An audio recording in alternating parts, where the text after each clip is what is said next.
ನಮಸ್ತೆ ಸ್ನೇಹಿತರ, ನಾನು ರಘು ತುಮಕೂರ್. ವಿಷಯ ಏನು ಅಂದರೆ ನೋಡಿ, ನಮ್ಮ ತುಮಕೂರು ಮಹಾನಗರ ಪಾಲಿಕೆ ಕಡೆಯಿಂದ ನಾಯಿಗಳಿಗೆ ಆಹಾರ ನೀಡುವ ಸ್ಥಳ ಅಂದ್ಬಿಟ್ಟು ಒಂದು ಜಾಗ ಮಾಡಿದ್ದಾರೆ. ಬಟ್ ಯಾರು ಆಹಾರ ನೀಡಿಲ್ಲ. ಬಟ್ ಆದ್ರೂ ಇವರು ಈ ಒಂದು ಕಾರ್ಯ ಮಾಡಿದಾರಲ್ಲ, ನಿಜಕ್ಕೂ ಗ್ರೇಟ್ ನೋಡಿ.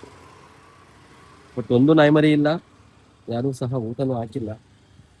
ಮತ್ತೆ ಬೆಳಗ್ಗೆನೋ ಅಥವಾ ನೆನ್ನೆನೋ ಅಥವಾ ಒಂದು ವಾರದಲ್ಲಿ ಊಟ ಹಾಕಿದ್ದಾರೆ ಅನ್ನೋ ಒಂದು ಕುರುಹು ಸಹ ಇಲ್ಲ. ನೀವು ನೋಡ್ತಾ ಇರ್ಬೋದು, ಏನೋ ಒಂದು ಒಳ್ಳೆ ಕೆಲಸ ಮಾಡಿದ್ದಾರೆ. ಗುಡ್. ತುಂಬಾ ಖುಷಿ ಆಗುತ್ತೆ ಇಂಥವನ್ನೆಲ್ಲ ನೋಡಿದಾಗ. ಇದ್ರ ಜೊತೆ ನೀವು ಅಷ್ಟೇ ನೋಡಿ, ಎಷ್ಟು ಬಿಸಿಲಿದೆ.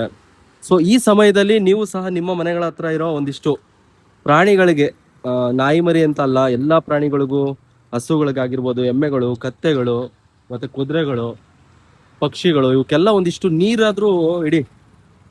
ಆಹಾರ ನೀಡಲ್ಲ ಅಂತ ಗೊತ್ತು, ಊಟ ಹಾಕೋರ್ಗೇನೆ ಜಗಳ ಮಾಡೋವಂತಹ ಸಮಾಜ ಇದು. ಅಂಥದ್ರಲ್ಲಿ ಊಟ ಹಾಕ್ತಾರ?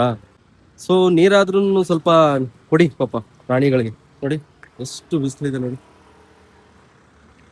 ಥ್ಯಾಂಕ್ ಯು ಮಹಾನಗರ ಪಾಲಿಕೆ ತುಮಕೂರು.